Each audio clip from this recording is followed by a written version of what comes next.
हे दोस्तों, प्रशा के राजा Frederick William III ने अपने right hand auto von Bismarck को एक काम दिया था, एक बहुत ही जरूरी काम ये था ना कि बिस्मार्क को ऑस्ट्रिया के साथ एक डील करनी थी। यही ऑर्डर किंग ने दिया था। बट प्रॉब्लम ये थी कि ये जो डील थी वो प्रशा के लिए तो काफी फायदेमंद की थी, लेकिन ऑस्ट्रिया वाले अगर इसके बारे में थोड़ा भी अच्छे से सोचते तो उन्हें समझ में आ जाता कि ये डील से उनका ज्यादा फायदा नहीं होगा, इनफैक्ट नुकसान भी हो सकता है। अब ऐसी डील के लिए किसी को भी कन्विंस करना बहुत मुश्किल काम था, इसलिए बिस्मार्क सोचने लगे कि वो इस चीज को कैसे अंजाम दे सकते हैं। वो ऑस्ट्रिया के राजा के बारे में पता लगाने लग गए कि वो कैसा इंसान है। इन्फॉर्मेशन गैदर करने के बाद उन्हें एक खास बात पता चली। उन्हें पता चला कि ऑस्ट्रिया के जो राजा है ना, उनको पत्ते खेलने का बहुत शौक था।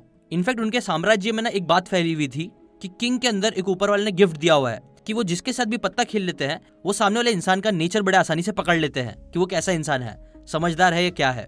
नो ये बात जैसे ही बिस्मार्क को पता चली, उनके दिमाग में एक आइडिया आया। उन्होंने डायरेक्टली ऑस्ट्रिया के किंग के साथ डील की बात करने के बजाय एक गेम अरेंज कराया। उन्होंने किंग के साथ क्विंजी के गेम के लिए उन्हें इन्वाइट किया। ना ऑस्ट्रिया के किंग, जिनका नाम काउंट ब्लॉम था, वो ये ऑफर को रिजेक्ट नहीं कर पाए क्योंकि उन्हें भी कहीं ना कहीं बिस्मार्क के बारे में चीजें पता करनी थी। उन्हें जानना था कि वो कैसा इंसान है, बिकॉज उन्हें ये भी पता था कि वो कोई डील लेके आने वाला है उनके पास। इसलिए फिर उन्होंने गेम खेलना एक्सेप्ट कर लिया बड़ी आसानी से। इसके बाद जब एक्चुअल गेम स्टार्ट हुआ तब बिस्मार्क ने बहुत ही गंदे तरीके से गेम खेलना स्टार्ट किया। वो गेम के बीच में जरूरत से ज्यादा बोलने लगे, फिर कभी कभी वो अपनी आवाज में नर्वसनेस लाने लग गए और जानबूझ के उन्होंने काफी डम एक्ट किया, जिसकी वजह से वो बहुत इजीली हार भी गए। ना ये सारी चीजें देखने के बाद जो काउंट ब्लॉम थे ना, उन्हें लगा कि ये जो बिस्मार्क है वो काफी अनस्टेबल आदमी है और बेसिकली इतना समझदार इंसान नहीं है कि वो उनको आउटस्मार्ट कर सकता है। इसलिए फिर अगले दिन जब बिस्मार्क ट्रीटी साइन करने के लिए उनके पास पहुंचे तो काउंट ब्लॉम ने बिना ज्यादा एग्रीमेंट और कंडीशंस को पढ़े वो ट्रीटी को साइन कर दिया। और वो बस इसी खुशी में थे कि उन्होंने कैसे पिछले दिन बिस्मार्क को इतने अच्छे तरीके से हरा दिया, जिसकी वजह से एट द एंड प्रशा का काफी फायदा हुआ और ऑस्ट्रिया का आप बोल सकते हो काइंड ऑफ नुकसान हो गया। ना देखो दोस्तों, यहाँ रियलिटी में बिस्मार्क ने अपने आप को कुछ घंटों के लिए ऐसा डम दिखाया और किंग को इतना इंटेलिजेंट दिखवाया गेम हार के, जबकि असली में डम कौन था आपको पता चल ही गया होगा। चलो ये तो रही पुरानी बात, लेकिन ये रूल आज भी अप्लाई होता है। आपने ऐसे बहुत सारे क्रिएटर्स को, सेलिब्रिटीज को देखा होगा जो लोग जानबूझ के एकदम डम एक्ट करते हैं, जानबूझ के बहुत ज्यादा एक्टिंग करते हैं और ऐसा दिखाते हैं कि वो बहुत डम है, जिसकी वजह से क्या होता है बहुत सारे लोग उनके बारे में बातें करना स्टार्ट करते हैं, उनका मजाक उड़ाना स्टार्ट करते हैं, जिसकी वजह से हाँ शॉर्ट टाइम के लिए तो वो डम लग के आता है, लेकिन लॉन्ग टर्म में उसकी वजह से उनको बहुत ज्यादा पब्लिसिटी मिलती है, उन्हें पैसे कमाने की अपॉर्चुनिटी मिलती है जो ज्यादातर लोग समझ नहीं पाते हैं। तो बताओ अब एक्चुअल में डम कौन है? और यही एक लॉ भी है 48 लॉस पावर बुक का, जिसमें ऑथर बताते हैं कि sometimes you can seem dumber than your mark and it will help you to win. 48 laws of power book में ऑथर ऐसे बहुत सारे प्रिंसिपल्स बताते हैं जो अगर आप फॉलो करोगे तो इससे आप बहुत ज्यादा पावर अटेन कर सकते हो। अगर आप चाहते हो कि लोग आपकी रिस्पेक्ट करें, आपका बड़ा नाम हो, तो ये लॉज आपको काफी ज्यादा हेल्प कर सकते हैं। ये चीज भी याद रखो कि पावर कमांड करने के चक्कर में आपको कभी भी काइंड होने से दूर नहीं जाना चाहिए, बिकॉज जैसे कि बुद्धा कहते हैं कि be kind whenever possible and it is always possible. So इन बातों का गलत तरीके से इस्तेमाल करके आप काइंड बनने से दूर मत जाना। सिर्फ अपने गोल्स को और बड़ी बड़ी चीजें अचीव करने के लिए आप इसका यूज कर सकते हो इफ यू वांट। अब डिस्कस करते हैं सेकंड लॉ, जिसका नाम है make people come to you, use bait if necessary. It is always better to make your opponent come to you, abandoning his own plans in the process. Lure him with your fabulous gains, then attack. Always hide your cards. 1990 में जब Japan और Russia की war चल रही थी, तब Japan वालों ने एक बहुत समझदारी वाली चीज की। उन्होंने क्या किया कि उन्होंने मार्केट में जानबूझ के ऐसी गलत अफवाह फैला दी, न्यूज फैला दी कि जापान का जो सदर्न सेगमेंट है वो काफी ज्यादा वीक है। अगर रशिया वहां से जाके जापान पे अटैक करेगी तो बहुत इजी से जापान पे कंट्रोल कर सकते हैं। हाँ, वो ट्रिप उनके लिए काफी लंबी होगी, बट अगर वो ये चीज कर लेंगे तो उनका जापान को हराना बहुत इजी हो जाएगा। ना जैसे ही रशियंस को ये बात पता चलती है अलग अलग सोर्सेस से, तो वो ईगो में आके अपनी जर्नी स्टार्ट कर देते हैं। वो जापान के सदर्न ट्रूप्स पे अटैक करने के लिए निकलने लग जाते हैं। ना जैसे ही वो आधा रास्ता क्रॉस कर लेते हैं, जो कि काफी लंबा होता है, काफी थक गए होते हैं, तभी उन्हें एक और अफवाह सुनाई जाती है। उन्हें ये चीज सुनाई जाती है कि जापान वालों को ये चीज पता चल गई है कि रशिया उस पर अटैक करने वाली है, इसीलिए वो अपने बहुत सारे सोल्जर्स को रास्ते में ही रशियंस को मारने के लिए भेज रही है। ना जैसे ही रशियंस को ये बात पता चलती है, वो लोग दिन रात अपनी शिप्स की पहरेदारी करने लग जाते हैं। वो लोग सोना बंद कर देते हैं डर के मारे और बस चलते रहते हैं, जिसकी वजह से वो लोग बहुत ज्यादा थक जाते हैं। और फिर थके हारे जब वो सदर्न सेगमेंट में पहुंचते हैं, तब जापानीज आर्मी उनके लिए ऑलरेडी रहती है उन्हें आराम से हराने के लिए, थके हारे सोल्जर्स को। अगर रशिया अपने बनाए हुए प्लान्स के हिसाब से चलती तो जापान का लड़ना बहुत मुश्किल था, लेकिन फिर उन्होंने जब फेक रूमर फैलाया, एक बेट दिया, तो रशिया ने वो बेट को ले लिया बिना ज्यादा सोचे समझे, जिसकी वजह से ही वो लोग हार भी गए। देखो याद रखो, आपको भी ज्यादा ग्रेडी नहीं बनना चाहिए। बहुत सारे लोग है ना आपकी तरफ बेट फेंकते रहेंगे आज के टाइम पे तो स्पेशली, इसलिए आपको ध्यान रखना है कि आपके गोल्स क्या है, वरना लोग आपको इजीली मैनिपुलेट कर सकते हैं। जैसे कि फॉर एग्जांपल डैनियल ड्रू नाम का एक आदमी था जो स्टॉक एक्सचेंज के ऑफिस में जाने से पहले नीचे पैसेज में रुकता था और अपने पॉकेट से जानबूझकर पेपर निकाल के नीचे गिरा देता था। नो कई बार क्या होता था इसकी वजह से, ऑफिस में जाने वाला जो इंसान होता था वो कई बार वो पेपर को उठा लेता था जिसमें ना ऐसा लिखा हुआ होता था कि ये स्टॉक आज के टाइम पे बहुत ज्यादा बढ़ने वाले हैं, और जिसकी वजह से कई बार वो लोगों को लगता था कि ये ना सीक्रेट इनसाइड इन्फॉर्मेशन है जिसके ऊपर अगर वो लोग इन्वेस्ट कर देंगे तो उन्हें बहुत फायदा होगा, जबकि ऐसा कुछ होता नहीं है। जैसे ये लोग इन्वेस्ट करते हैं वो आदमी स्टॉक्स को बेच देता है और अपना प्रॉफिट कमा लेता है। इसलिए अगेन आपको हमेशा ध्यान रखना है कि आप ग्रीड में आके दूसरों के बेट्स को ले ना लो, आप अपने ऊपर फोकस करो, अपने गोल्स पे फोकस करो। ये आपको एक पावरफुल इंसान बनने में हेल्प करेगा। नेक्स्ट लॉ है when asking for help appeal to their self interest, never to their mercy और ग्रैटिट्यूड। कॉरक्रायंस और कोरिंथियंस के बीच में एक वॉर होने वाली थी, और ये वॉर जो था वो इन दोनों में से वही इंसान जीतता था जिन्हें अथेनियंस का सपोर्ट मिलता, बिकॉज अथेनियंस के पास एक बहुत पावरफुल आर्मी थी जो इन दोनों में से किसी को भी आराम से हरा सकती थी। इसलिए फिर क्या हुआ कि कॉरक्रायंस और कोरिंथियंस दोनों ही अथेनियंस के पास चले गए नेगोशिएट करने के लिए। कोरिंथियंस जब उनके पास गए तो वो उन्हें बताने लग गए कि कैसे वो उनकी मदद करेंगे तो कोरिंथियंस का कैसे फायदा हो जाएगा। वो अथेनियंस को ये भी गिनाने लग गए कि कैसे कुछ साल पहले उन्होंने अथेनियंस की हेल्प करी थी और अब हिसाब चुकाने की बारी है, उनका ये फर्ज बनता है कि वो उनकी मदद करे। और ऐसी वो बस सेल्फ इंटरेस्ट की बातें करने लग गए जिसमें अथेनियंस को कुछ फायदा नहीं दिख रहा था। जबकि फिर इसके बाद जब कॉरक्रायंस अथेनियंस से बात करने गए तो वो लोगों ने म्यूचुअल इंटरेस्ट के ऊपर बात करना स्टार्ट करी। उन्होंने फ्यूचर रिलेशनशिप डेवलप करने की बातें करी।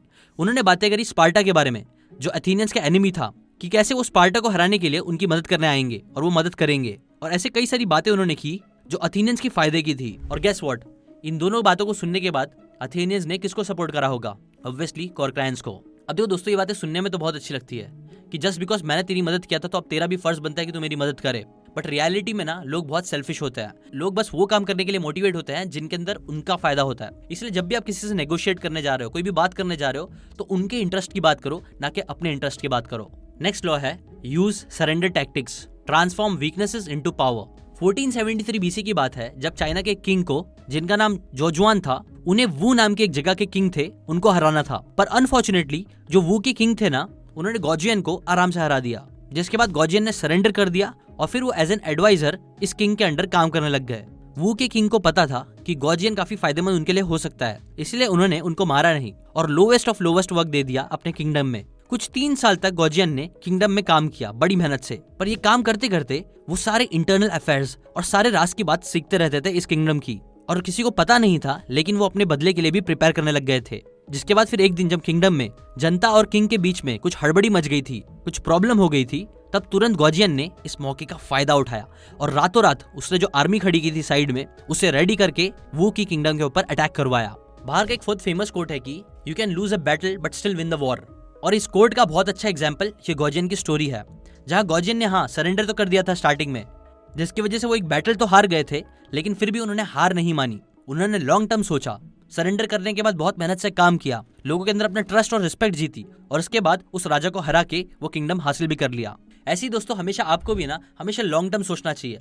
हाँ, शॉर्ट टर्म में कई बार ऐसा हो सकता है कि आप बैटल्स हार जाओ, बिकॉज याद रखो जिंदगी में कई बार बैटल्स आप हारोगे, नो डाउट, लेकिन अगर आप लॉन्ग टर्म वॉर्स पे फोकस करोगे तो वो आप हमेशा जीत सकते हो। नेक्स्ट लॉ है make your accomplishment seem effortless. आपको पता है दोस्तों, कॉलेज का एक टाइम था जब बहुत कम टाइम के लिए, एक छोटे से टाइम के लिए मेरे अंदर शौक पैदा हुआ था कि यार मुझे मैजिशियन बनना है। तब मैं क्या करता था कि मैजिक के रिलेटेड बहुत सारे वीडियोस देखता था और मुझे बहुत फैसिनेटेड फील होता था जब भी मैं मैजिक ट्रिक्स देखता था कि यार वो लोग कैसे कर लेते हैं। जिसके बाद मैं कई बार यूट्यूब पे फिर सर्च भी करता था कि ये ट्रिक को कैसे करते हैं, और मुझे उसका आंसर भी कई बार मिल जाता था। ट्रिक का सीक्रेट पता चलने से पहले तक मुझे वो बहुत फैसिनेटिंग लगता था, फिर जैसे ही मुझे उसका सीक्रेट पता चल जाता था मुझे लगता था कि यार ये तो बहुत आसान है, यार कोई भी कर ले, बहुत ईजी ट्रिक है।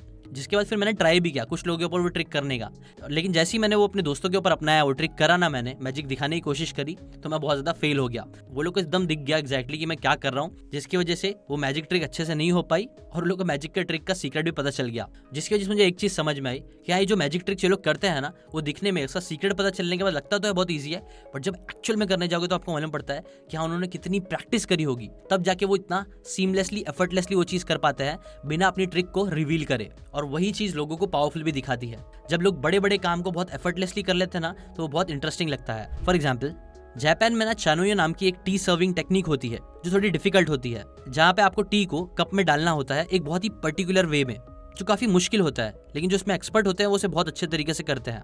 तो इसके अंदर एक सेन नो रिक्यू नाम का इंसान होता है जो इस क्राफ्ट में एक्सपर्ट होता है, और वो चीज को इतना अच्छे से करता है कि उसके जैसे वो फेमस भी होता है। उसके कई सारे रिच फैमिली बैकग्राउंड से उसके कॉन्टैक्ट्स होते हैं, प्लस एम्परर हिडेयोशी के साथ भी उसकी फ्रेंडशिप होती है। इनफैक्ट एम्परर उससे पॉलिटिकल डिसीजन लेने में भी हेल्प लेता था।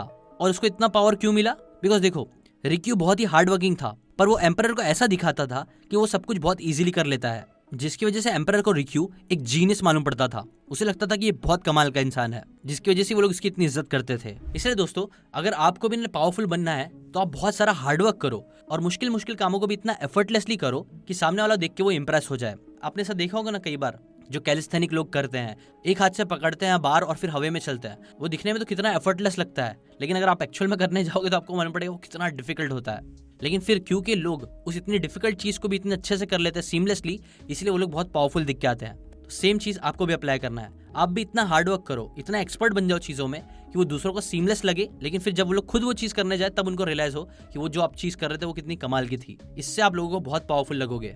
नेक्स्ट लॉ है learn to keep people dependent on you. अभी रिसेंटली संदीप माहेश्वरी जी के शो में विवेक बिंद्रा जी आए थे और वो एंटरप्रेन्योरशिप से रिलेटेड क्वेरीज को सॉल्व कर रहे थे। तभी वहाँ पे एक चेस प्रोफेसर थे जिन्होंने अपनी जर्नी 2013 में शुरू की थी और आज जाके उन्होंने अपनी चेस एकेडमी खोली थी, जिसकी हेल्प से वो 1 करोड़ के ऊपर का रेवेन्यू भी जनरेट कर रहे थे। पर उन्हें एक प्रॉब्लम आ रही थी। प्रॉब्लम ये थी ना कि जो भी उनकी एकेडमी में as a team member join करता था वो 1-2 साल में ही उनको छोड़ देता था। और ऐसा क्यों हो पाता था? वेल, बिकॉज विवेक बिंद्रा जी बोलते हैं ना कि देखो, 2 चीजें होती है। एक होता है छोटी मशीन का बड़ा हिस्सा बनना और दूसरा होता है बड़ी मशीन का छोटा हिस्सा बनना। वो जो चेस के कोच थे ना, वो अपनी टीम मेंबर्स को सब कुछ सिखा देते थे, जिसके बाद सब मेंबर्स को लगता था कि वो सारी चीजों को खुद भी कर सकते हैं, इसलिए वो उन्हें छोड़ के खुद से चीजें करना स्टार्ट कर देते थे। और इसके ऊपर विवेक बिंद्रा जी बोलते हैं कि देखो, ज्यादातर लोग यही गलती करते हैं कि वो लोग कई बार ना लोगों को एक छोटी मशीन का बड़ा हिस्सा बना देते हैं, जिसकी वजह से पूरी मशीन उनके ऊपर डिपेंडेंट होती है। जबकि आपको करना इसका उल्टा चाहिए। आपको लोगों को बड़ी मशीन में एक छोटा सा हिस्सा बना के रखना चाहिए। और ये चीज देखो ना, बड़े कॉर्पोरेशंस करते भी है। कई बार बहुत टैलेंटेड लोग होते हैं जिन लोगों को कंपनी अपने पास रखती है, लेकिन वो उनसे बस स्पेसिफिक काम ही करवाते हैं, जिसकी वजह से वो लोग बड़ी मशीन का छोटा हिस्सा बनकर रहते हैं, जो कितना भी अच्छा हो जाए लेकिन मशीन पर डिपेंडेंट है अच्छा आउटपुट प्रोड्यूस करने के लिए। और यही रीजन है कि वो लोग बहुत ज्यादा टैलेंटेड होने के बाद भी उस बड़ी मशीन का हिस्सा बनकर रहते हैं और उसे छोड़ नहीं पाते हैं, बिकॉज कहीं ना कहीं वो लोग उस मशीन पर डिपेंडेंट होते हैं। सिमिलरली आपको भी ये लॉ को फॉलो करना चाहिए। आपको भी लोगों को हर एक चीज अपने अंडर लेके नहीं सिखा देना चाहिए। अगर सिखा रहे हो, आपको लग रहा है वो बंदा बहुत टैलेंटेड है, तो आप उसको पार्टनरशिप दे सकते हो, कुछ परसेंटेज दे सकते हो। लेकिन अगर आप उसको सब कुछ सिखा दोगे और फिर एक्सपेक्ट करोगे वो हमेशा आपके साथ रहेगा, तो ये चीज़ होना थोड़ा मुश्किल हो सकती है। बिकॉज हाँ, सच में दुनिया में ट्रस्टवर्दी लोगों की आज के टाइम पे तो बहुत ज़्यादा कमी है, इसलिए आप भी ये लॉ फॉलो कर सकते हो। मैं पर्सनली इतना इस लॉ पे बिलीव नहीं करता हूँ, बट स्टिल हाँ, मुझे पता है दुनिया वाले कैसे होते हैं। तो अगर आपको अच्छे लोग नहीं मिलते हैं तो आप इस लॉ को जरूर फॉलो करना। अभी के लिए जो लास्ट लॉ मैं आपके साथ शेयर करने वाला हूँ वो है use absence to increase respect and honour. 18th century BC में डियोसिस नाम का एक आदमी था जिसे मीडिया नाम की जगह को रूल करना था। उसकी बहुत इच्छा थी मीडिया को रूल करना, बट लोगों को मोनार्ची पसंद नहीं थी, क्योंकि इससे पहले के जो रूलर एग्जिस्ट करते थे वो एक्सट्रीमली क्रूअल थे और उसने मीडिया के लोगों का जीना हराम कर दिया था। इसीलिए वो लोग मोनार्की अप्रोच नहीं चाहते थे। इसलिए फिर डियोसिस ने क्या किया पता है? उन्होंने धीरे धीरे करके लोगों के बड़े बड़े डिस्प्यूट्स को सेटल करना स्टार्ट किया और अपने नाम का ऐसा परसेप्शन बना दिया कि he can solve any disputes.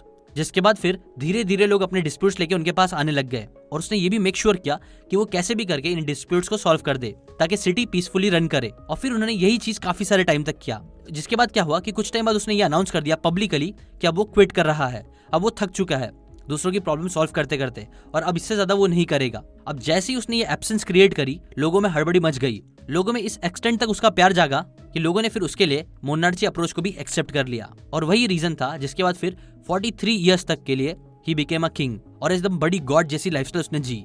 आपने चीज कई बार नोटिस करी होगी, देखना कि जो सेलिब्रिटीज लोग होते हैं वो लोग कई बार 5-10 मिनट या जानबूझ के लेट आते हैं और हमेशा ऐसा बोलते रहते हैं कि I have to attend different events, या मुझे यहाँ जाना है वहाँ जाना है, जबकि कई बार वो सच होता भी नहीं है। बट ये लोग स्टिल ऐसा क्यों करते हैं? बिकॉज उन्हें पता है कि अगर वो लोग अपने आप को स्कैर्स रखेंगे तभी उनकी वैल्यू बहुत ज्यादा होगी, जबकि अगर वो लोग हमेशा सबके लिए अवेलेबल रहेंगे तो उनकी वैल्यू कम होने लग जाएगी, जो कि सच भी है। इसलिए इस लॉ का भी यूज कर सकते हो आप अपनी रिस्पेक्ट बनाने के लिए, अपनी वैल्यू बढ़ाने के लिए।